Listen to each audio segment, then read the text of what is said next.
Assalamualaikum warahmatullahi wabarakatuh. Saya Hidayat Fauzi, nomor BP 180306, jurusan Sistem Informasi, Universitas Putra Indonesia IPTK Padang.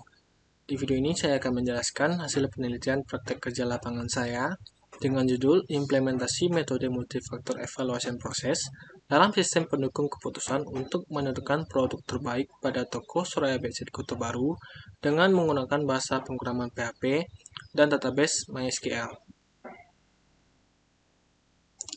Latar belakang saya mengangkat judul ini adalah Suraya Bedsheet adalah salah satu industri yang bergerak di bidang bisnis konveksi dan tekstil yang didirikan pada tahun 2004 dan sekarang telah tersebar luas di beberapa wilayah. Salah satunya toko Suraya Bedsheet Hanaya Store Kota Baru yang memiliki lokasi yang sangat strategis yaitu di Jalan Lintas Padang Solo yang sangat memudahkan calon pembeli untuk melakukan transaksi. Banyak varian produk yang ditawarkan pada toko ini, namun untuk penentuan harga, jenis, tipe, dan modelnya masih menggunakan sistem manual. Biasanya masyarakat melakukan transaksi hanya karena tertarik dengan model dan harga yang murah, tanpa disesuaikan dengan kebutuhan pemakaiannya. Sehingga untuk mencari produk terbaik yang sesuai dengan keinginan pelanggan, dibutuhkan sistem pendukung keputusan dengan memanfaatkan metode multifaktor evaluation process, yang dimana sistem pendukung ini akan sangat membantu pelanggan dan pemilik toko untuk menentukan produk terbaik sesuai dengan keinginan dan kebutuhan pelanggan. Lanjut pada rumusan masalah. Rumusan masalah yang pertama yaitu bagaimana membuat suatu sistem pendukung keputusan untuk menentukan produk terbaik dengan menggunakan metode multifaktor evaluation process pada toko Suraya Bedsheet Hanaya Store Kota Baru. Yang kedua, bagaimana merancang sebuah sistem pendukung keputusan untuk menentukan produk terbaik dengan menggunakan bahasa pemrograman PHP dan database MySQL. Yang ketiga, bagaimana menerapkan sistem pendukung agar menghasilkan keputusan yang tepat dan akurat. Lanjut pada hipotesa yang akan disampaikan di sini adalah yang pertama, diharapkan dengan sistem pendukung keputusan yang akan dibangun dapat membantu penentuan produk terbaik sehingga sesuai dengan kriteria yang telah ditentukan. Yang kedua, diharapkan dengan penerapan metode multifaktor evaluation process dalam sistem pendukung keputusan yang akan dibangun dapat membantu menghasilkan keputusan tepat dan akurat. Yang ketiga, diharapkan dengan menggunakan bahasa pemrograman PHP, user dapat menggunakan sistem ini dengan mudah. Lanjut pada batasan masalah. Yang pertama itu sistem pendukung keputusan ini dirancang untuk menentukan produk terbaik pada toko Suraya Bedsheet Hanaya Store Kota Baru. Yang kedua, sistem pendukung keputusan yang akan dibangun menggunakan metode multifaktor evaluation process. Yang ketiga, sistem pendukung keputusan ini dirancang dengan menggunakan bahasa pemrograman PHP dan database MySQL sebagai pengolah database. Lanjut pada tujuan penelitian. Tujuan penelitian yang pertama yaitu membangun sistem pendukung keputusan penentuan produk terbaik dengan metode multifaktor evaluation process yang dapat menghasilkan keputusan yang tepat dan akurat. Lalu yang kedua, menghasilkan sistem keputusan yang dapat membantu user dalam penentuan produk yang terbaik. Yang ketiga, mengimplementasikan sistem pendukung keputusan dalam penentuan produk terbaik pada toko Suraya Bedsheet Hanaya Store Kota Baru. Metode multifaktor evaluation process. Multifaktor evaluation process adalah metode kuantitatif yang weighting system. Dalam pengambilan keputusan multifaktor, pengambilan keputusan secara subjektif dan intuitif menimbang berbagai faktor yang mempunyai pengaruh terhadap alternatif pilihan mereka. Di sini prosesnya yaitu menentukan faktor dan membuat faktor di mana total pembobotan harus sama dengan 1. Lalu yang kedua, mengisikan nilai untuk setiap faktor yang mempengaruhi dalam pengambilan keputusan dari data-data yang akan diproses.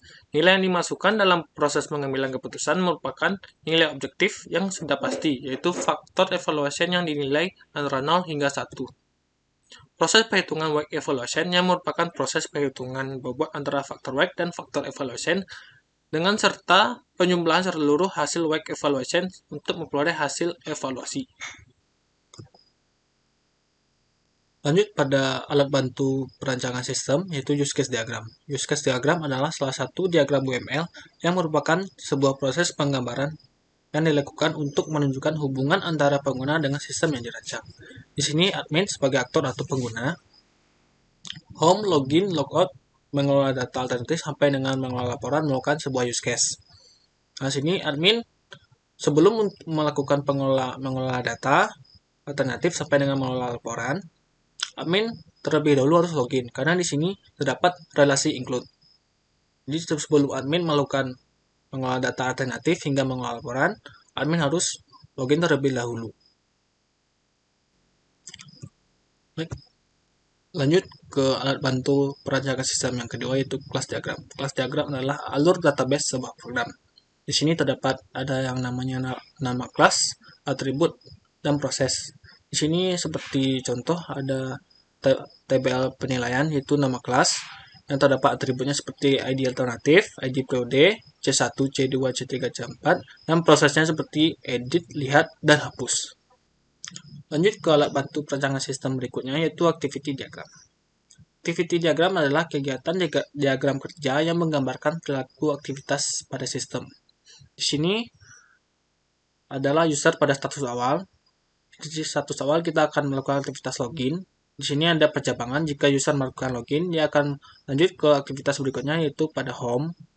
Dan jika tidak, user tersebut akan kembali lagi ke form login. Lalu, jika user login, dia akan ke home dan melakukan aktivitas selanjutnya, yaitu di sini ada join. Penggabungan dari beberapa aktivitas, ini ada 7 aktivitas. Jadi user bisa melakukan 7 aktivitas ini. Dan setelah itu kembali lagi ke join, itu penggabungan lagi jadi 1. Dan user akan melakukan aktivitas logout sampai dengan status akhir. Lanjut ke alat bantu perancang sistem yang terakhir, yaitu sequence diagram. Sequence diagram adalah diagram interaksi yang merinci bagaimana sebuah proses teknis dilakukan. Di sini admin atau user sebagai aktor mengirimkan pesan kepada form login ataupun dari kelas, yaitu menginput username dan password. Di sini menyatakan bahwa objek tersebut aktif dan melakukan validasi pada kontrol login atau kontrol kelas yang menghubungkan ada form login dengan tabel admin atau tabel user. Nah, jika misalnya loginnya berhasil, maka user akan masuk ke halaman admin dan objek tersebut aktif.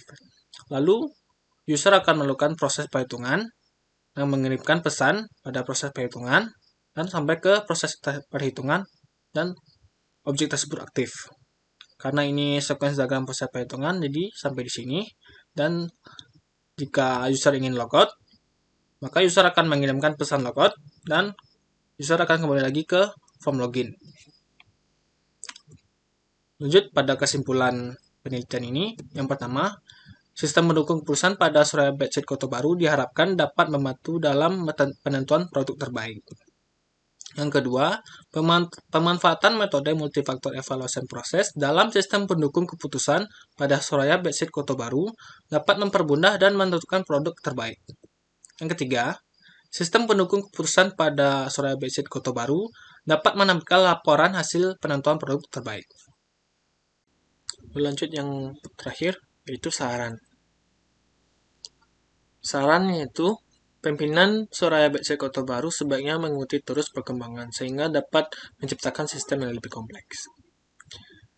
Dan saran dari saya yang kedua itu sistem penunjang keputusan yang dibangun penulis pada intinya hanya sebatas penentuan produk terbaik pada toko Surabaya Batsit Kota Baru, sehingga diharapkan adanya pengembangan lagi untuk sistem yang lebih luas cakupannya. Baik, ini berikut sekian hasil penelitian dari saya. Berikutnya kita akan mereview program yang saya buat. Baik, selanjutnya kita akan mereview program yang telah saya buat. Di sini saya telah membuka database-nya dengan nama database yaitu SPK Suraya. Dengan isi database di sini ada tabel alternatif hingga dengan tabel user. Kita buka HTML programnya. Ini tampilan home pada program telah saya buat. Kita bisa slide gambarnya. Dan juga saya menginput informasi tentang Surabaya Batsit dan juga metode MFP. Lalu kita masuk ke login, kita masukkan username dan password. Enter. Ini pada tampilan dashboard. Setelah kita login, pada sini terdapat ada 2 pengambilan keputusan yang telah saya ambil sebelumnya. ada 4 aspek kriteria yang telah ada dan juga 20 subkriteria. Di sini kita masuk ke kriteria dulu. Di sini kita bisa menambahkan kriteria, yang baru, atau juga kita bisa mengedit. Di sini harga spray, cost, atau bobot, edit. Oke. Juga kita bisa menghapus kriteria. Di subkriteria juga begitu, kita bisa menambahkan subkriterianya. Pada subkriteria sifat bahan, kita bisa menambahkan apa nama kriterianya dan juga nilai bobotnya apa. Dan tidak juga hanya itu, kita bisa mengedit dan juga menghapusnya. Kita masuk ke pengambilan keputusan. Di sini ada dua pengambilan keputusan yang telah saya ambil sebelumnya. Di sini kita bisa melihat, seperti ini. Kita kembali, lalu kita bisa menghapus periode yang telah kita ambil. Keputusan telah kita ambil bisa kita hapus dan kita lihat. Lanjut ke tambah datanya, lanjut ke periode ketiga. Kita klik saja tahunnya seperti ini, tambah. Oke, kita tambah. Di sini kriterianya ada di sini. Masuk alternatif, tambah data. Alternatifnya itu spray abu-abu. Kita bisa menambahkan fotonya seperti ini, tambah. Oke, tambah data lagi, spray motif kuning, tambah datanya kuning. Oke, tambah data lagi, spray motif biru, tambah data, tambah fotonya motif biru seperti ini. Oke, tambah data lagi, spray bunga merah.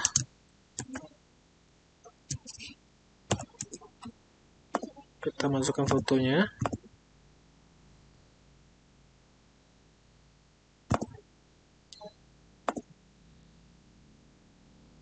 Kita bisa mengedit.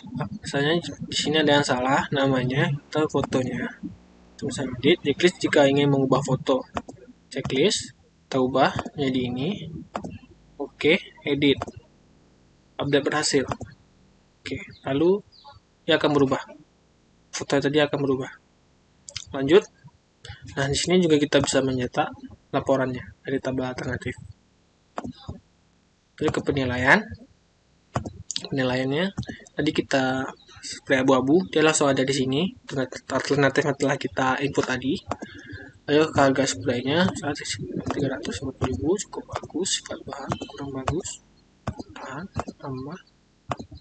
tambahkan lagi, abu-abu sudah, kuning.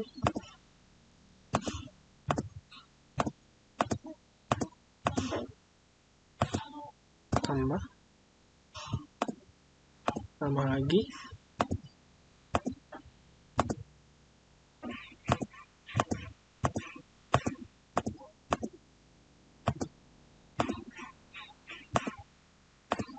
Tambah yang terakhir, motif bunga spray.